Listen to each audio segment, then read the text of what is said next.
here I am at the pulpit, and this is the pulpit mic, and we're testing the pulpit mic.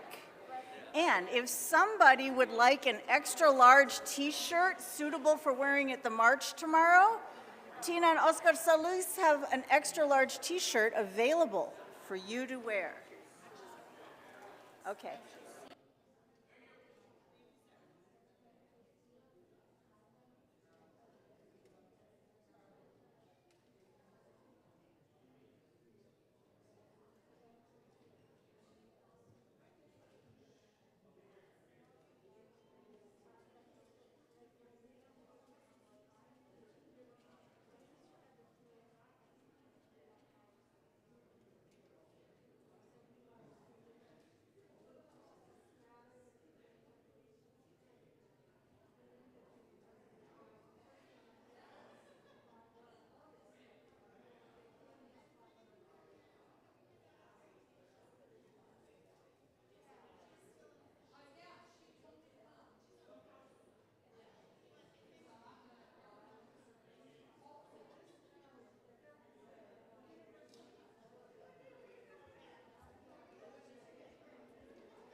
Good morning. Buenos dias.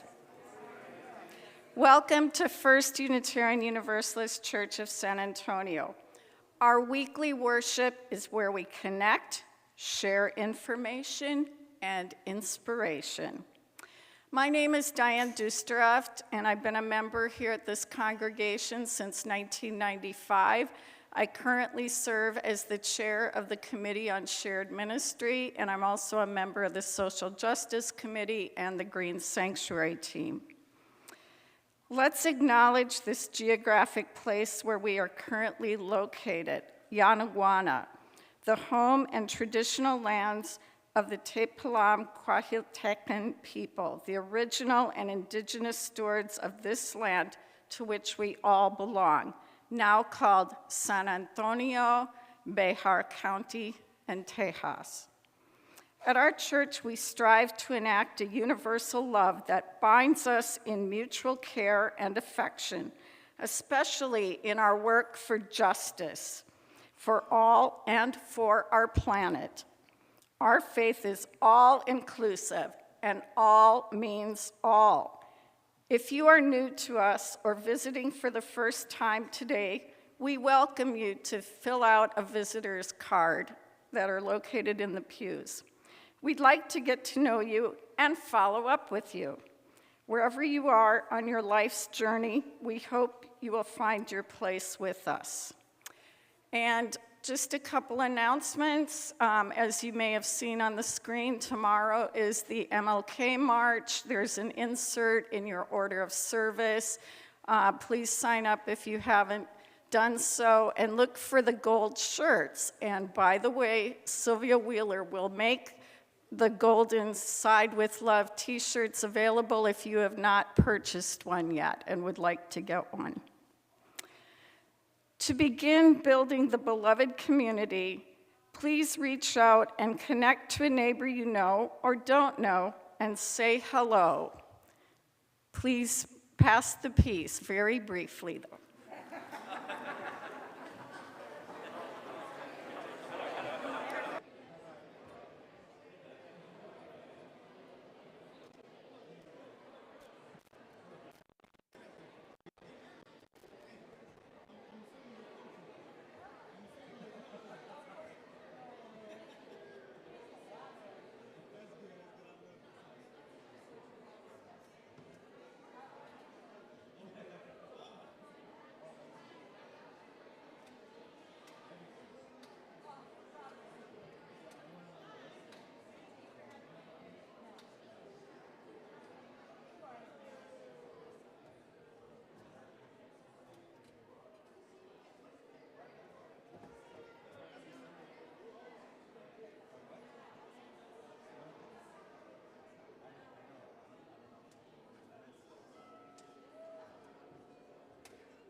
So let us rise as you are willing and able and join in opening hymn in your teal hymnal 1018. Come and go with me. Come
name's Claudia Glass. I've been a member since 1988, and welcome. So I'm going to talk about the word paradigm. So I thought I would first define it for you because, you know, it's kind of a long word. And anyway, so the definition of paradigm is a framework containing the basic assumptions and methodology that are commonly accepted by members of a community. So like in our country, what we're supposed to believe, what we're supposed to say, act, you know, all of those things. So what we're going to do is we're going to look at the paradigm of our country and compare it to our beloved community, so us.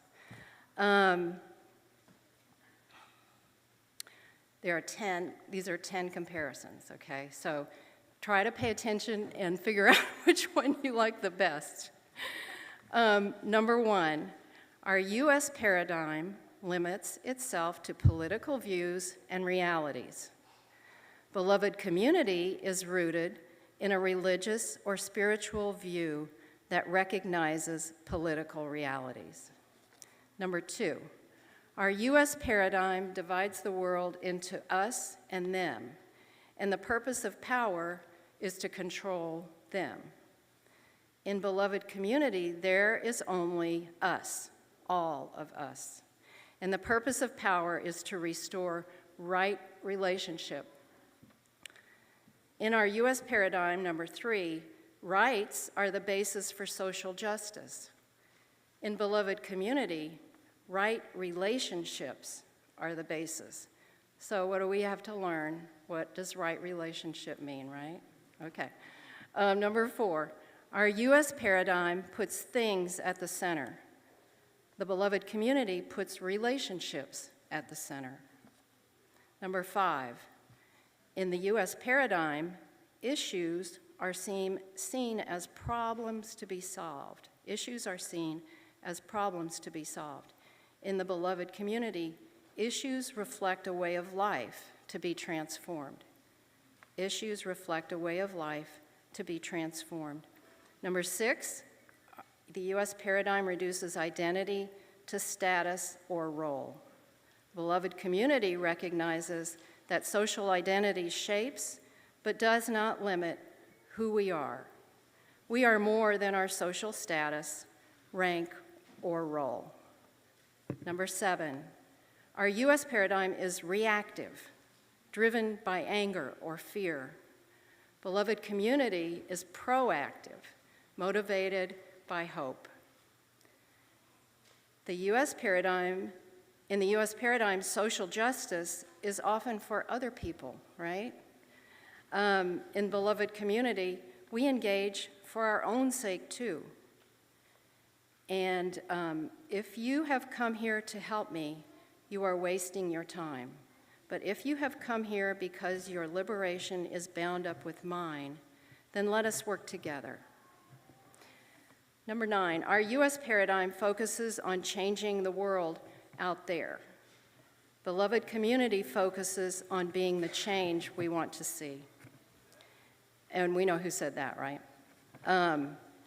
And here's another quote coming up from Dr. King. In our U.S. paradigm, justice equals a system of rewards and punishments. In beloved community, justice equals love correcting everything that stands against love. Love correcting everything that stands against love. So consider again the beloved community. What in what I have read here is most important to you personally? What new questions might we now talk about? What actions might we take in our congregation or our community-based life? So we're going to light our chalice to signal our intention to move boldly forward with our ideal of beloved community. And these words are for lighting the chalice. This flaming chalice centers us as a people united in love and thirsting for justice. May it spark in us a spirit of humility. May it ignite in us radical love that transforms our energy into purposeful action.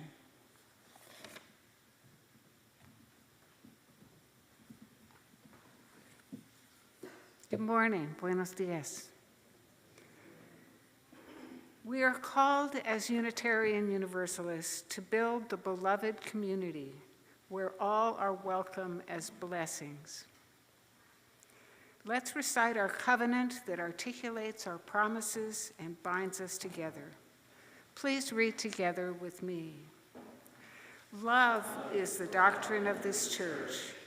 The quest of truth is its sacrament, and service is its prayer. To dwell together in peace, to seek knowledge in freedom, to serve humanity in fellowship, to the end that all souls shall grow into harmony with the divine. Thus do we covenant with each other. El amor es la doctrina de esta iglesia. Su sacramento es la búsqueda de la verdad y su oración es el servicio. Convivir en paz, buscar sabiduría en libertad, dar a la humanidad nuestro servicio fraternal para que todas las almas crezcan en armonía con la divinidad. Así pactamos el uno con el otro.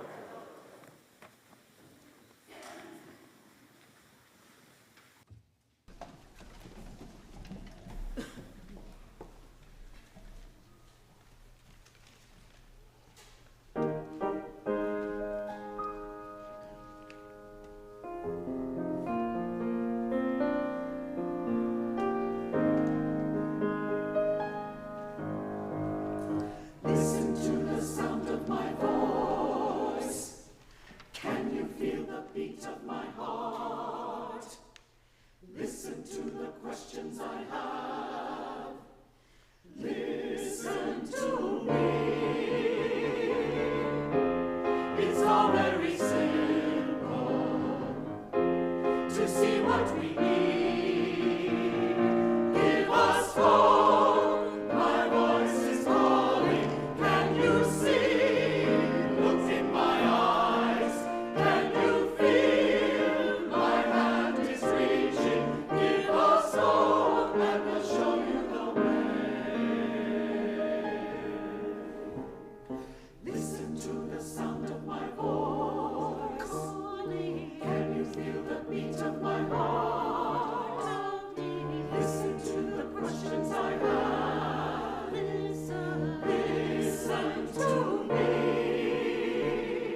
Sorry, no. That was wonderful. I was just thinking, oh, what a week it's been. It is not easy being human, right? Our days and our hearts are filled with wonder and worry and delight and despair. Because we are all carrying all of this, at this time I invite you to come forward, light a candle of love, remembrance, sorrow, or reflection, with the hope that each light will serve to guide our hearts back to love. You're welcome to come forward at this time.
For all of these candles lit, and for the candles lit only in our hearts, let us give thanks. And reading from our book of Joys and Sorrows, you know you can always write in this. Such joy for Dream Week and all of the events going on during Dream Week, and for the events that are part here. Yesterday we had a wonderful screening of the movie The Loving Story, and later this week we'll have another program on a panel on alternatives to arresting mothers. But it is just so amazing the work that our social justice group does here. And for this I am so joyful.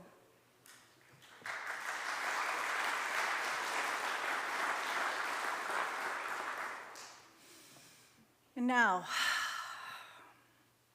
let us follow our breath into those places that we might have rushed over all week. With each breath, I invite you to go deeper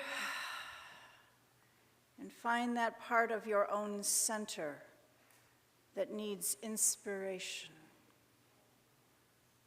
Breathing in, breathing out.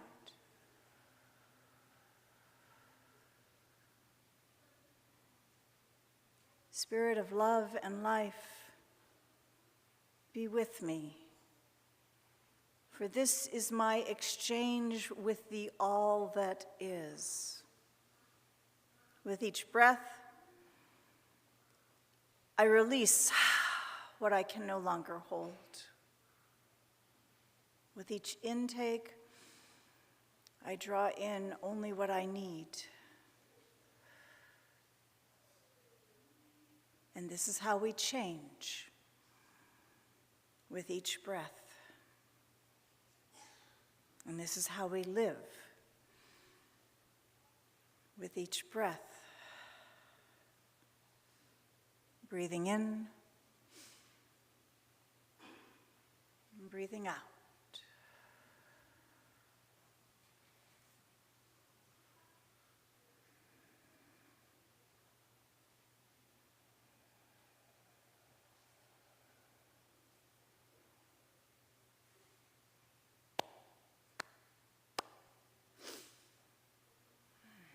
Blessed be. May it be so, and amen. All right, I have a story for the children. If children want to come closer, we can talk about it up here, or I can stand up here and everybody can see me, but anybody want to come closer? You don't have to, it's okay. And it's not just kids, all right? Ooh, that's pretty. How does that work? Okay. All right, I have a story. Has anybody ever heard of Mrs. Rosa Parks? Maybe in class you might have heard about Mrs. Rosa Parks. You heard about her? Okay. Serenity, have you ever heard of Mrs. Parks? No? Okay. You have?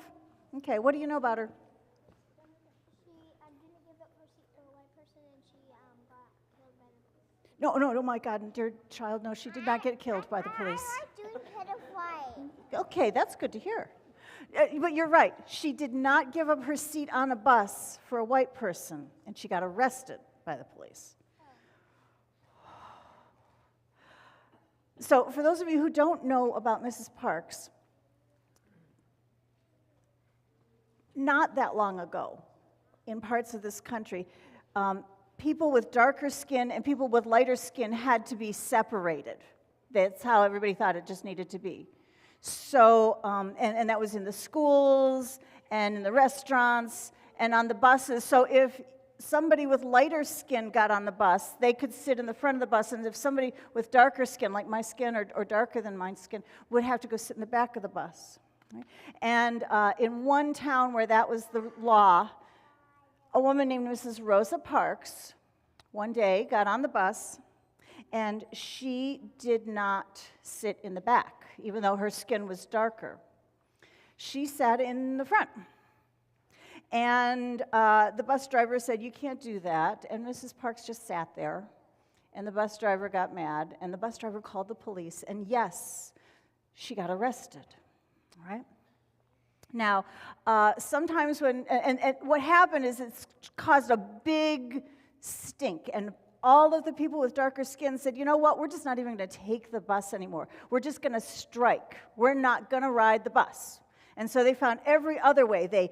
They walked and they shared car rides and they did everything else but take the bus for a long time until a law finally got changed. Okay?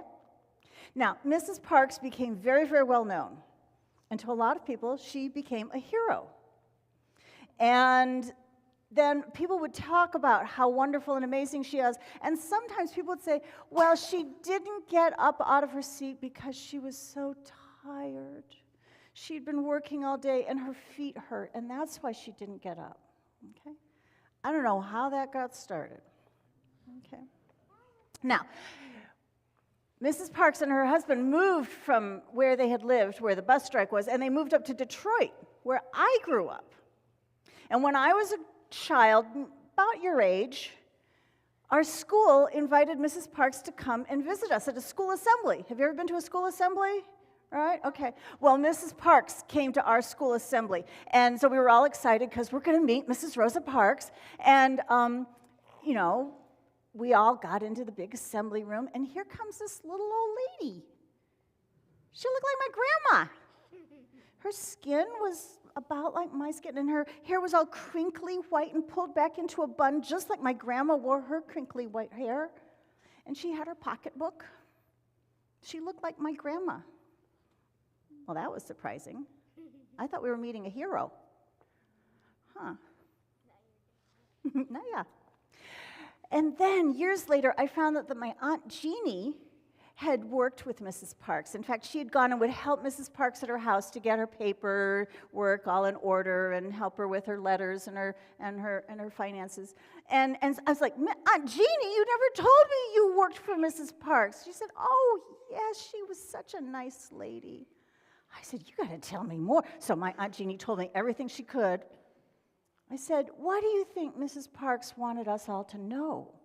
Because she was so famous, and now she's gone, but what do you think she said, oh, here is what Mrs. Rosa Parks wanted you to know.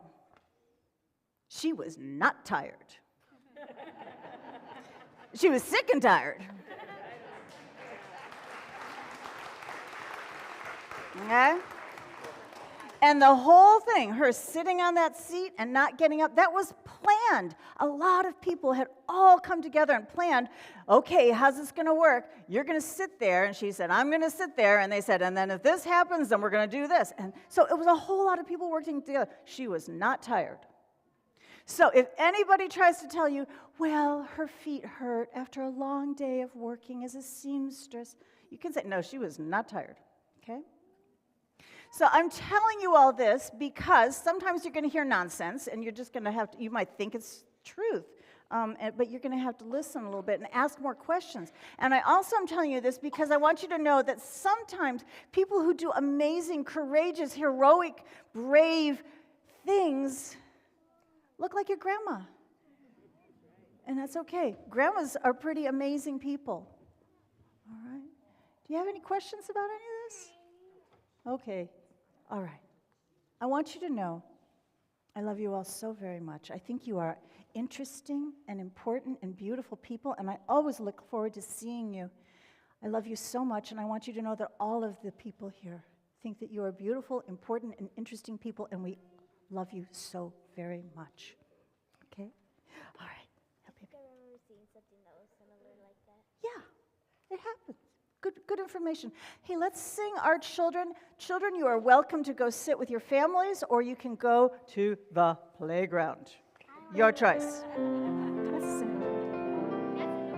That's a no-brainer. Thanks for the story. Thank you, beauty. Thank you for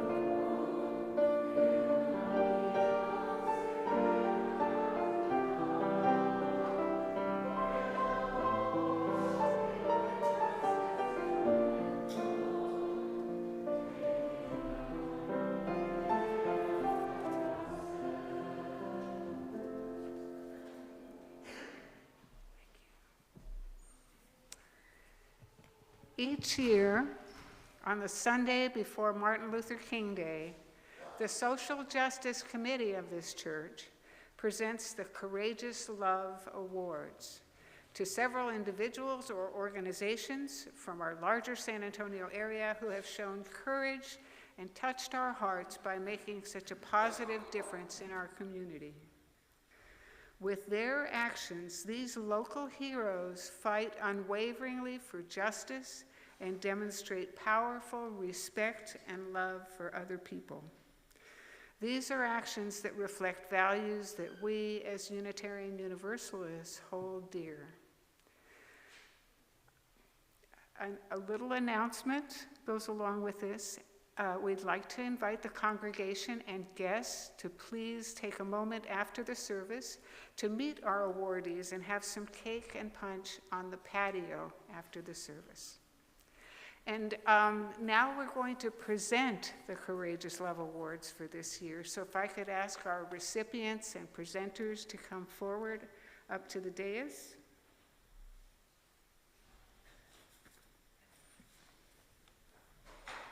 There we go.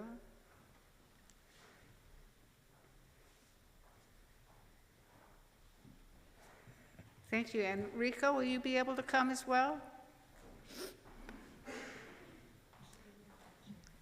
Right over here, please. Okay. Any order is fine. Hello, welcome. Welcome. Oh, is John going to present? Thank you. Come on over here.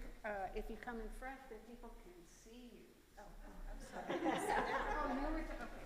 I can't contradict the wonderful Reverend Nell, so have a seat. We'll call you forward in a moment. That way you can relax. Okay. So our first awardee is Jackie Callanan, Bexar County Elections Administrator. And Jackie, can I ask you to stand and come forward? I just want to explain that in recent times, democracy itself, the voting and election apparatus itself, has come under attack. And election workers have needed to be democracy defenders. As a new election judge myself in the midterm election, I always knew, but I could see for myself how Jackie Callanan's leadership of the Bexar County Elections Department means that it is not only well organized, but it is committed to excellence, to fairness, to doing the right thing, and to do it in an excellent fashion. Ms. Callanan, the grace and courage that you and your staff display in the face of lawsuits, insults, and horrific anger has been truly inspiring, and I'd like to present you with this award.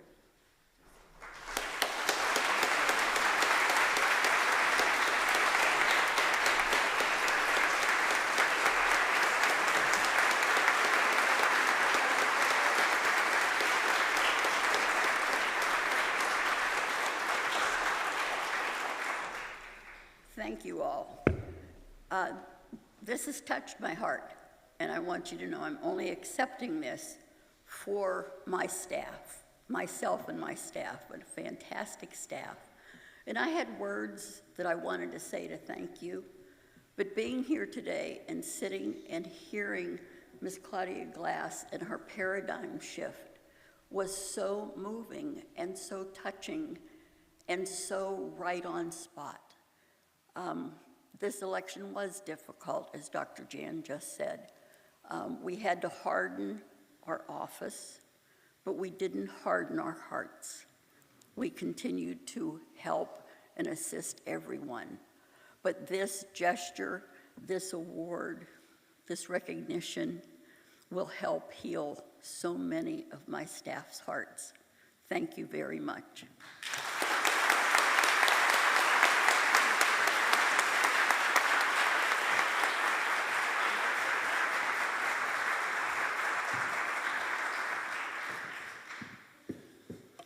I can't do this alone because this is my team. Dante, where are you? But I just want to thanks to God, and because of whatever we believe in, each breath is another chance to put more love in our world. And this giving of love is why we, Black, Bold Love in Action for a Community, nominated Ms. Deborah Bush and the Marquise Jones Foundation and their commitment to families who have lost loved ones to police violence. They represent a unique community effort because they know this pain. Marquise Jones was taken from this family by a police shooting in 2014. It takes immense courage to continue to fight for justice in the face of great opposition. It takes an immense love to reach out to other families facing such heartache. This courageous love is greater than any opposition. Their family came together to create a space to comfort grieving families, share their stories, and support one another. They established their foundation just recently in 2022, with the help of a lot of the congregants here. Thank you very much. To support all individuals who have endured any type of pain due to police brutality and/or gun violence in San Antonio. With an indescribable respect and love, we are proud to honor and present the Courageous Love Award to Ms. Deborah Bush and the Marquise Jones Foundation.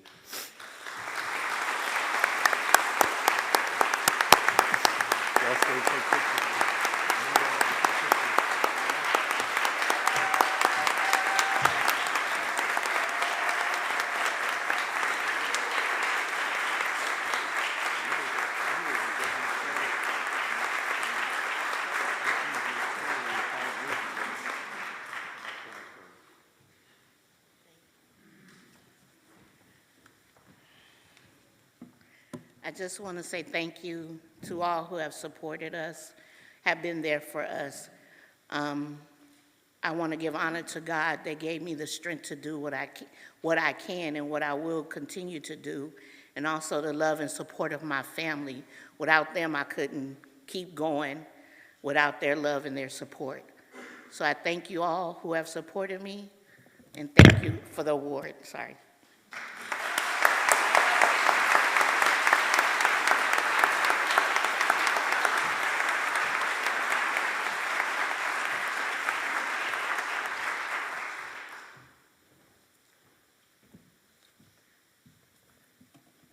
It's my honor today to introduce Laquita Garcia for the Courageous Love Award. I first met Laquita when we were in dorm J1A on TDCJ's Lane Murray unit in Gatesville around 2010 or so. The next time I saw Laquita was at a summer 2015 rally downtown in memory of Sandra Bland. A woman in the teal blue t-shirt of the Texas Organizing Project came up and asked, "Do you remember me?" At that time, I did not know about TOP, nor did I know that Laquita had moved down from Dallas to help set up the San Antonio office. She has moved up the ranks from canvasser to statewide Right to Justice policy coordinator with TOP. She honored me by joining the board of Free Battered Texas Women last summer. She is the secretary for the board for the Managed Assigned Counsel System for Bexar County, which is working to eliminate the court-appointed attorney system and transform it into restorative justice. Thank you, Laquita, for all you're doing. Y felicidades.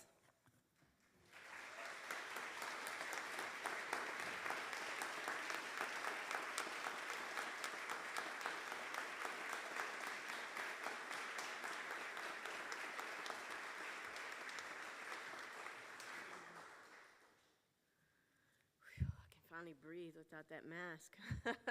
All right, well, thank you, Kathy, and thank you to everyone here today. I'm truly honored to receive this award, but I also want to acknowledge the hard-working people that I work with at Texas Organizing Project each and every day, because together we show up, because we do this work together, and together we show up every day fighting against mass incarceration and social justice reforms. As a formerly incarcerated person, I truly believe in the mission, and I also know that through my own experiences, that when people make mistakes on this journey of life, sometimes what we need is love, understanding, and compassion. That is truly what we need over a cage. And I see through all of you that people are truly beginning to listen.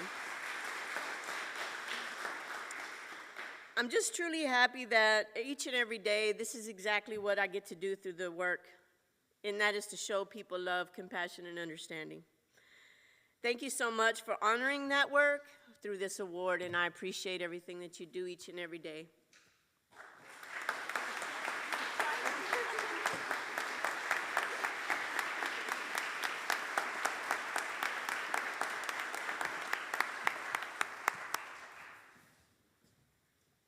I am always and over again amazed at the work that this congregation does. This is my first time to be with you as you present these Courageous Love Awards. I want to say, again, I am just so moved by the love in this place. Let us honor all of our recipients, and let us honor the love that made this moment possible.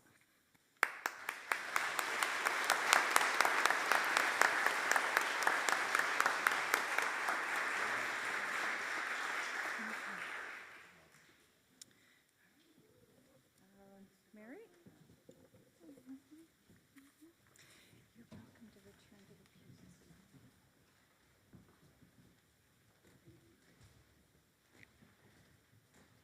pews. Would our offertory ushers please come forward? Today we will share our plate with the Interfaith Welcome Coalition. The Interfaith Welcome Coalition formed in 2014 in response to the overwhelming need of unaccompanied children coming to the United States from Central America. The work evolved, and now the IWC collaborates with many other organizations serving refugees, asylum seekers, and at-risk immigrants. The coalition assists in many capacities, including bus station and airport assistance, and providing lunches and backpacks full of supplies for migrants who are traveling, or accompany services for migrants attending ICE check-ins or immigration court appearances. They also help to educate the community regarding immigrant issues and advocate to improve the systems that impact immigrants. So please give generously. And for those of you viewing online, we invite you to donate on our website or on the link in the chat stream. Those of us in the sanctuary, please contribute in the baskets.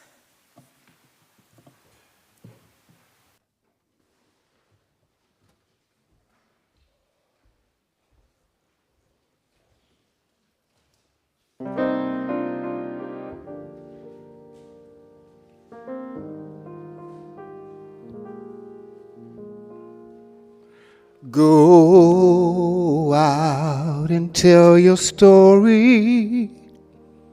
Let it echo far and wide. Make them hear you. Make them hear you. How justice was our battle,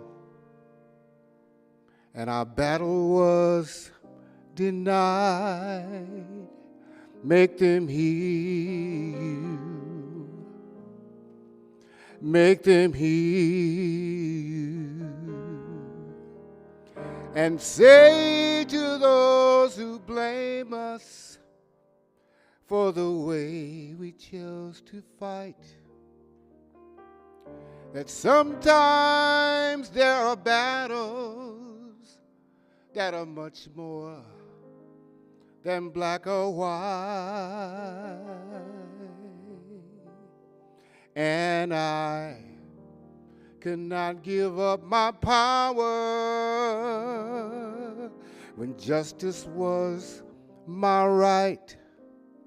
Make them hear you. Make them hear you.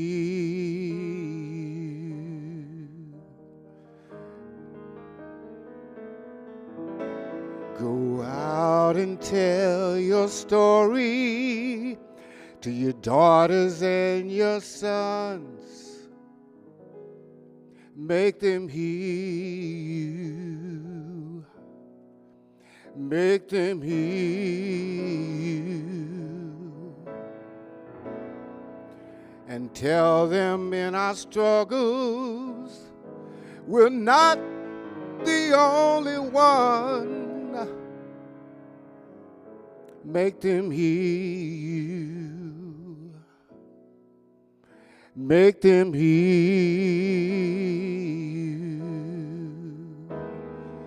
Your sword could be a sermon, or the power of the pen. Teach every child to raise its voice, and then, my brother, then will justice be determined? About 10 million righteous men. Make them hear you. When they hear you,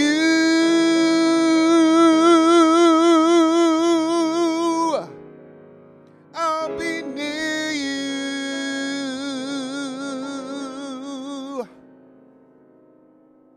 again.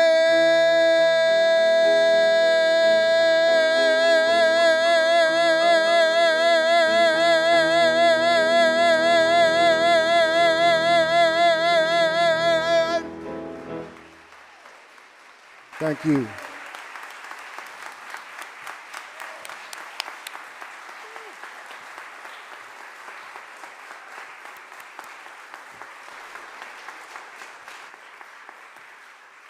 How beautiful was that?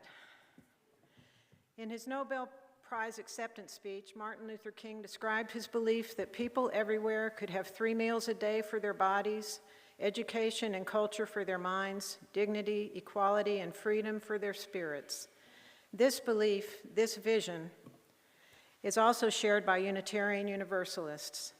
With your commitment of time, energy, and resources, we can help make this grand vision real. We bless these gifts, and we bless these givers. May it be so.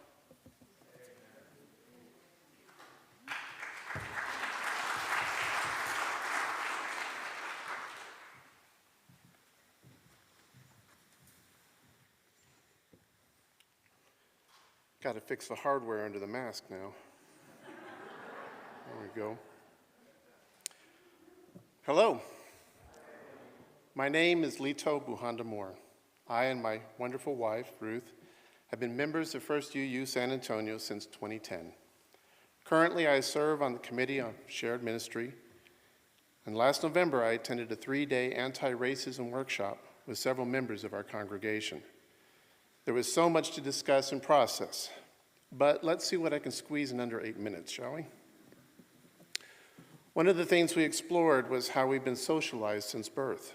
In particular, when did we first realize we had a racial identity? I've been aware for some time that I'm a beneficiary of white privilege, but hadn't really considered to what extent. I've never been food insecure. I've never worried that I wouldn't attend college. Every children's book, comic book, TV show, movie I saw all had heroes, villains, and supporting characters that looked just like me. The history of my ancestors was required curriculum in every school I attended, and not relegated to a college elective. I've never had my resume passed over due to solely on the spelling of my name. The most anxiety I've ever felt in a traffic stop was how much of a fine I might pay. And I've never been without a roof over my head, including the home I currently own. I'm going to get back to that home in just a second. I'd been oblivious for most of my life to the struggles of people who don't share my skin color, my given gender, sexual orientation, nationality, or ability. All qualities I gained solely through the accident of my birth. I'd never thought about my ignorance as a product of racism, since I wasn't actively denying any rights or privileges to others. But the fact remains that I benefit from a society that skews favor towards those innate traits, a society that reinforces beliefs that white people are somehow inherently superior to other racial groups. That is white supremacy. a society that has woven threads of disparity and inequity throughout many laws, policies, practices, and traditions. Consider this. The Confederate States lasted only 4 years. Hell, MySpace lasted longer than that. Barack Obama's presidency was twice as long. Yet after 150 years, there are still people who salute that battle flag to racism and call it their heritage. During the anti-racism workshop, I started feeling overwhelmed. How do I unravel those threads? How do I tackle almost 400 years of white supremacy in my culture, my country, my state, my community? The magnitude of this daunting task felt a little familiar on a much, much smaller scale. You see, my home needs some renovations. The wiring is a fire hazard, the plumbing is unsafe, the insulation is disintegrating, the foundation has shifted, and some of the walls have stress cracks. As originally designed, it's insufficient for today's needs, much less future needs. The hallways, bathrooms, all the doors are far too small for any mobility assistance I may someday require. And before any of that work can begin, I need to clear out years of stuff. It's clear there's a lot of work required to make our homes safer, more comfortable, and more welcoming to all. While I am privileged to be a homeowner, I don't have the resources to just abandon it and move to a bigger, better, newer place, perhaps somewhere with universal health care, like Finland. So how do I stay in our home while replacing critical utilities? It's going to get really messy, uncomfortable, and expensive. There may be things we're deeply attached to that we need to discard. There will certainly be changes that won't benefit us immediately, but are still required for the greater community. Now, at this point, if you find yourself thinking, you know, I should tell Lito about that plumber he should use, or not use, or I wonder if they're installing solar panels, then tap into that. That's some of the experience, imagination, and energy we all need when thinking about how to renovate white supremacy out of our wiring, our plumbing, our very foundations. Some of the same actions are required in renovating both these literal and metaphorical homes. Understand what needs to change through discussion with experts while considering the history and needs of those who don't share your own. Identify specific things to address and tackle them individually. Take the courage to be uncomfortable for a while. There's going to be a lot of noise, dust, and things we might not want to know or hear. Get some help. This isn't work we can do on our own. And it always, always takes longer and costs more than anticipated. So, is all this work even worth it? Absolutely. We love our home. We love the people we share it with. Love and empathy provide both the courage to face the suffering in our community of communities, our home, and the energy to act for its healing. Thank you.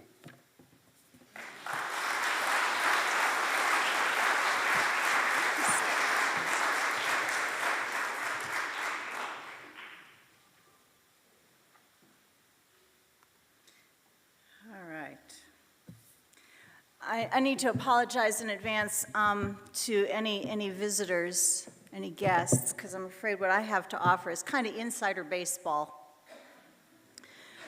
Lito, I'm going to take your analogy and I'm going to go a little sideways with it. Now, some of you know that I am a congregational policy and governance wonk. I just love how congregations work to discern why they exist and consider what kind of difference they're going to make. And I get giddy reading the church bylaws and policies. Some of you have seen this happen. I wonder, what are we going to do with her? All right, so given that level of enthusiasm, it's just really kind of a puzzle that I completely missed the appointment of the Article 2 Study Commission back in 2020. Granted, we were in a pandemic and trying to learn how to do General Assembly online, but really, this is my jam. Okay, so I missed the initial excitement, and maybe you're also coming a little late to the party. But here's what's happening. The Unitarian Universalist Association of Congregations have bylaws that run 33 pages long, and they are magnificently thorough. And at the top is Article 1, which states the full legal name of the organization.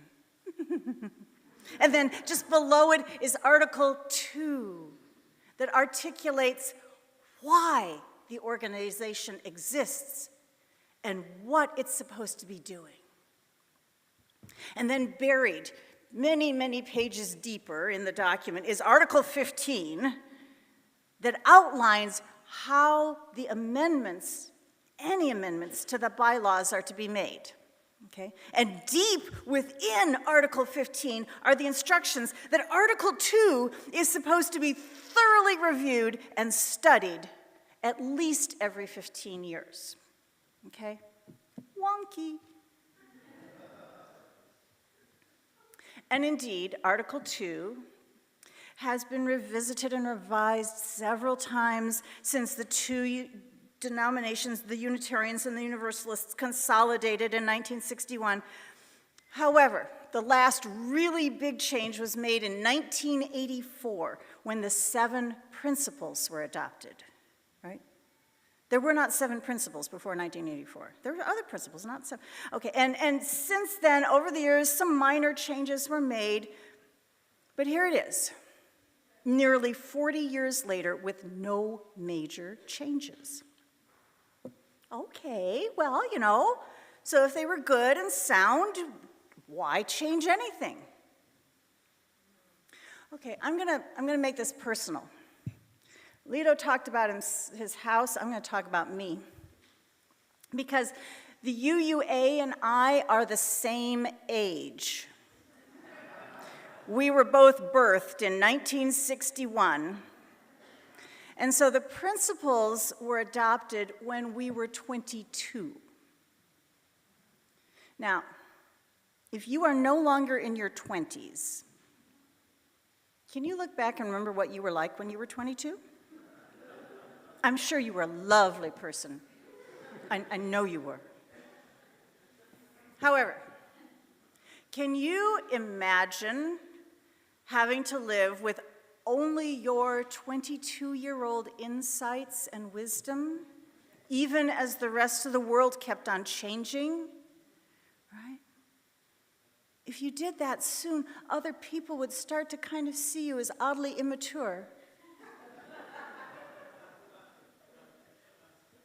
The UUA and I are now 61 years old, and we have grown older and possibly wiser, but definitely more compassionate. And neither the UUA or I can fit into those parachute pants anymore.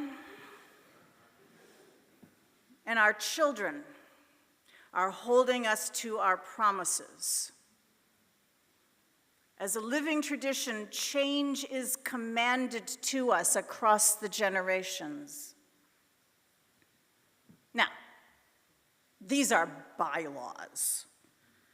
So it takes a lot of work, even just to change a comma in these things. So this is a years-long collaborative process led by the commission of 5 people who were charged with this work. And this work is informed by all of the stakeholders, including us here in San Antonio. And it's messy, dusty, tender work, and some folks are going to be anxious.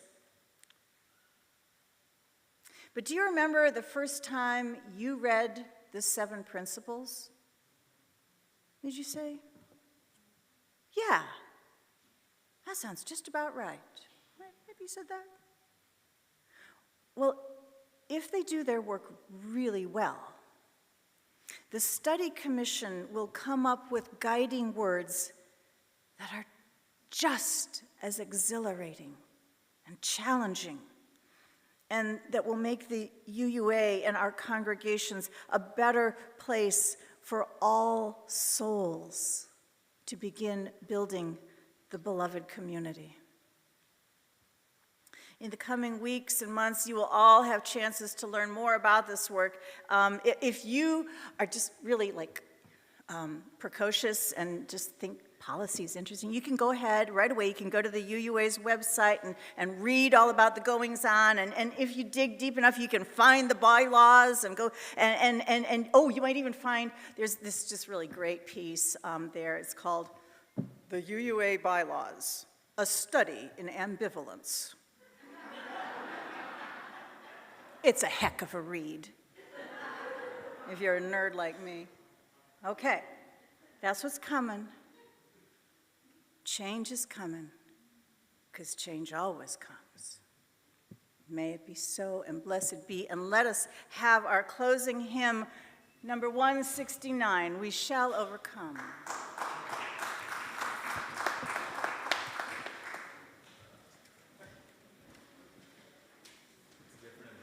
Is it different in the program? It's 169. What was it in the program?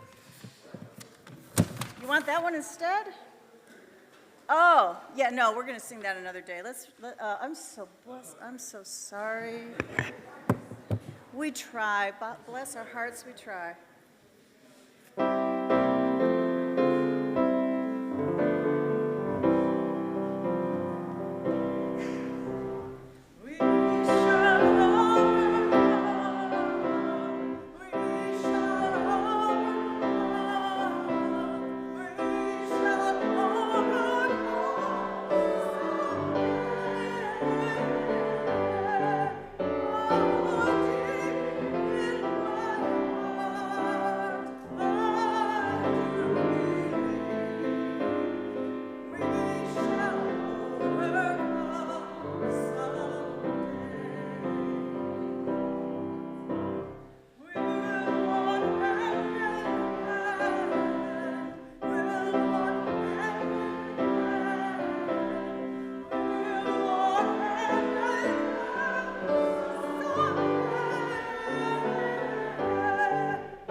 You know what we have to overcome, of course, is our own selves first.